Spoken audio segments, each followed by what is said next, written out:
Is China making a more deadly version of COVID? China's economy is still on shaky ground, and the CCP's attempts to assure investors hasn't helped. And China and the UK are in a spy war. And more on this week's China News Headlines. Welcome to China Uncensored. I'm Chris Chappell. This episode is sponsored by Surfshark. Whenever you go online, you should be using a VPN like Surfshark to cover your tracks and protect your identity. I'll tell you more at the end. So remember that fast fashion company Shein? You know, the Chinese fast fashion company? Before Temu took over the market? Shein was basically the MySpace to Temu's Facebook. Only instead of being filled with My Chemical Romance flash animations, it's filled with lies.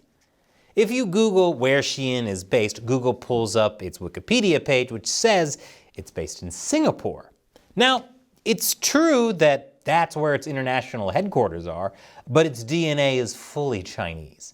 As Made in China gets a worse and worse reputation, Shein has tried to shed its Chinese image. It's kind of like how British Petroleum changed its name to BP after spilling tons of oil in the Gulf of Mexico.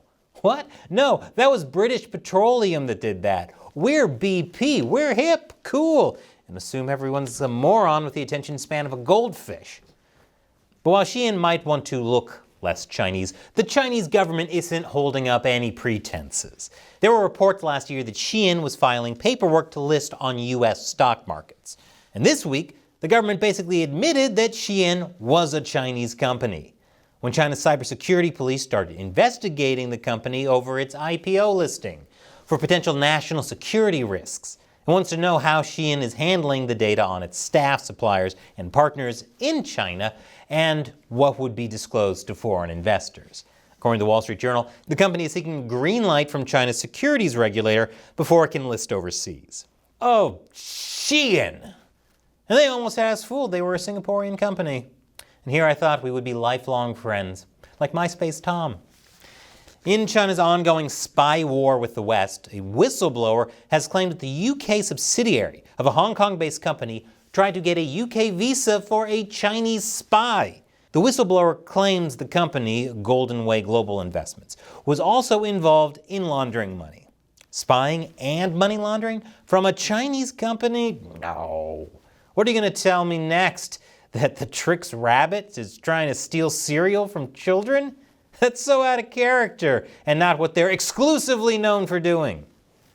The alleged spy was deported before he or she could get a visa, but last year the UK said it had arrested 2 men believed to be spying for China, which makes you wonder if the man the CCP said it arrested last week was a UK spy as it claimed, or if it just wanted to make it look like China was the victim of UK's espionage too. Because we all know how much China loves a tit-for-tat diplomatic spat.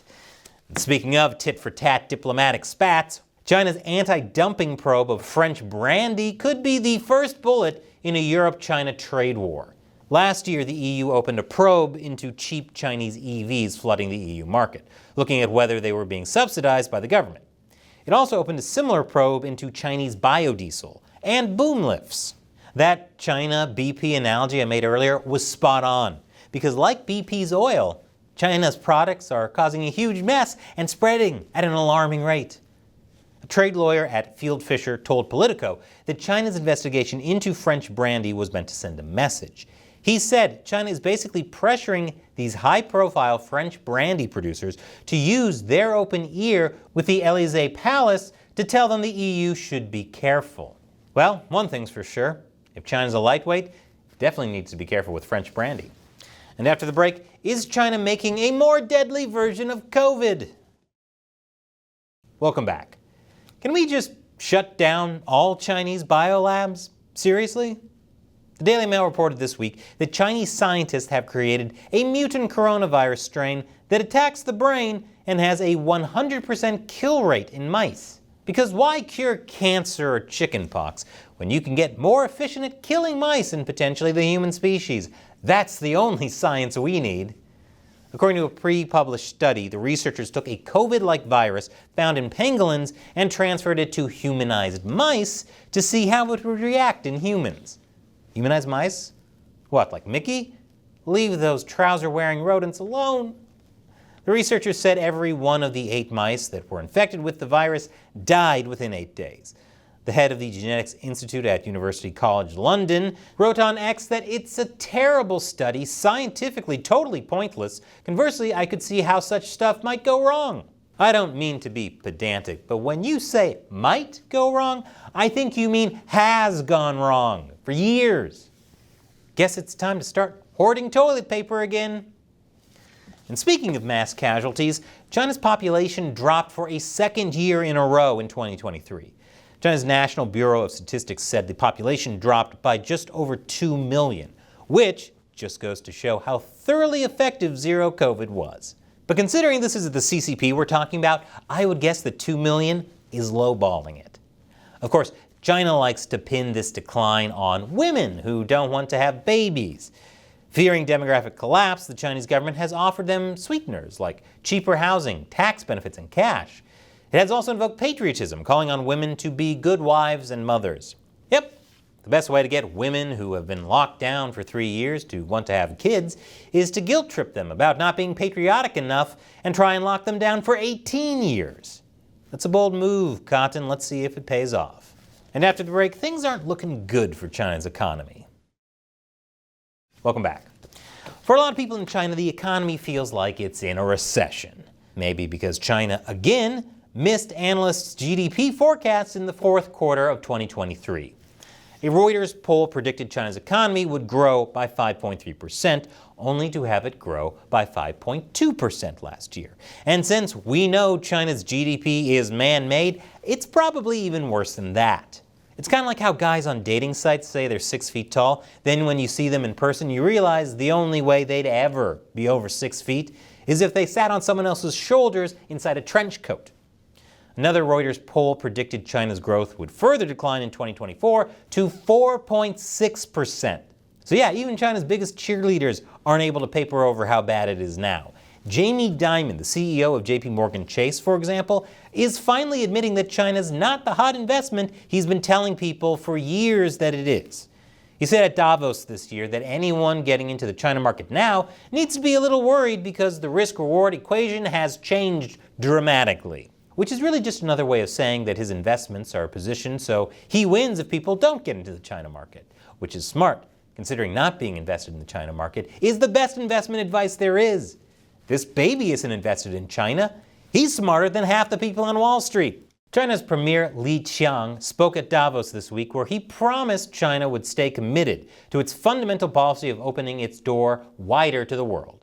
However, analysts say the lack of specifics about how China would be more welcoming to foreign investment did little to inspire confidence. In fact, Li seemed to make investors even more worried by downplaying the likelihood that the Chinese government would step in with a stimulus next year. He did about as good a job of inspiring confidence as Edward Scissorhands would interviewing to become a trainer at a balloon animal petting zoo. And speaking of China's data fixing, China has started releasing its youth unemployment rate again. That is, after using different measurement criteria that lowered the figure significantly. China's National Bureau of Statistics stopped reporting the jobless rate among 16 to 24-year-olds after the figure climbed to a record high of 21.3% in June. Now it's adjusted the rate so 16 to 24-year-olds that are still in school aren't included in the statistic.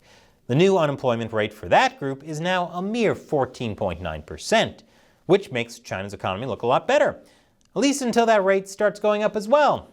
It's important to remember that China's official numbers are about as official, stable, and long-lasting as your top 8 friends on MySpace. Now I got a video I want you to check out and give me feedback on. But first, this episode is sponsored by Surfshark. When you go online, everything you do is potentially compromised unless you're taking active steps to protect yourself.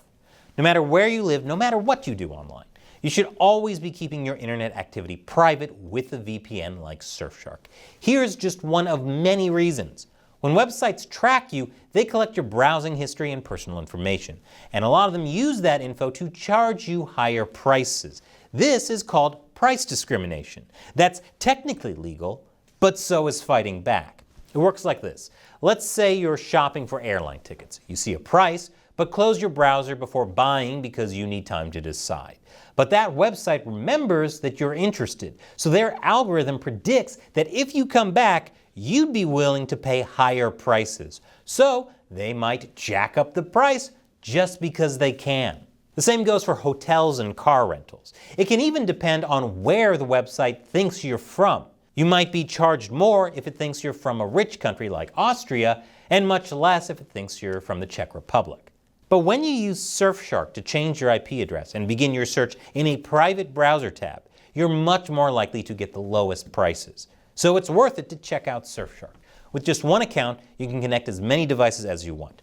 Try it out now because right now you can get the Surfshark winter deal. Go to surfshark.com/uncensored and get up to 6 additional months for free. That's surfshark.com/uncensored and use the code uncensored. The link is in the description. And here's that video I want to show you. It's about what happens when video games look this real. Yeah, that's not body cam footage, that's a video game. Once again, I'm Chris Chappell. Thanks for watching China Uncensored.